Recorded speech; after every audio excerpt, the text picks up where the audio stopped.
Chapati பூரிக்குன்னு match ஆகுற மாதிரி ஒரு சூப்பரான பீன்ஸ் கறி தான் இன்னைக்கு நம்ம பண்ணியிருந்தோம். அதை எப்படி செய்யறதுன்னு பார்க்கறதுக்கு முன்னாடி மறக்காம நம்ம அடுப்பு அகாடமி சேனலை சப்ஸ்கிரைப் பண்ணிக்கோங்க.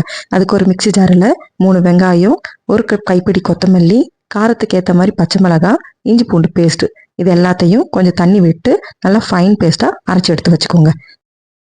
ஒரு கடாயில் எண்ணெய் ஊற்றி எண்ணெய் நல்லா சூடானதும் 1 ஸ்பூன் சிக்கன் மசாலா இல்லைன்னா நீங்கள் கரம் மசாலா கூட யூஸ் பண்ணிக்கோங்க. 2 கொத்து கருவேப்பிலை போட்டு நல்லா பொரிய விடணும். முக்கியமாக இது எல்லாமே சிம்மில் பண்ணுங்கள், இல்லைன்னா மசாலா கருகிடும். இந்த சமயத்தில் நம்ம அரைச்சி வச்சிருக்கிற பேஸ்ட்டையும் ஆட் பண்ணிவிட்டு ஒரு கிளறி விட்டுட்டு குழம்புக்கு தேவையான சில்லி பவுடர், சீரகத்தூள், உப்பு இது எல்லாத்தையும் போட்டு மறுபடியும் ஒரு கிளறி விட்டுட்டு நம்ம அரிஞ்சு வச்சிருக்கிற பீன்ஸையும் இதில் போட்டு நல்லா காயில் மசாலாலாம் ஒட்டுற அளவுக்கு நல்லா வதக்கி விட்டுட்டு காய் வேகிறதுக்காக கொஞ்சமாக தண்ணி ஊற்றிக்கலாம். நான் மிக்சி கழுவின தண்ணியே ஊற்றிட்டேன். இப்போ காய் வேகிறதுக்காக ஒரு 5 நிமிஷம் மூடி போட்டு வேக வச்சிடலாம். பீன்ஸ் நல்லா வெந்து இந்த அளவுக்கு எண்ணெய் பிரிஞ்சு வந்ததும் ஒரு கிளறிட்டு உப்பு காரெல்லாம் செக் பண்ணிட்டு உங்ககிட்ட ஃப்ரெஷ் க்ரீம் இருந்தால் ஃப்ரெஷ் க்ரீம் கூட நீங்கள் ஆட் பண்ணிட்டு இறக்கலாம். இல்லைன்னா கர்ட் ஆட் பண்ணிக்கோங்க. கர்ட் ஆட் பண்ணிட்டு ஒரு கிளறிட்டு இறக்கி சப்பாத்தி, ரொட்டி, பூரின்னு வச்சு சாப்பிட்டு பாருங்க.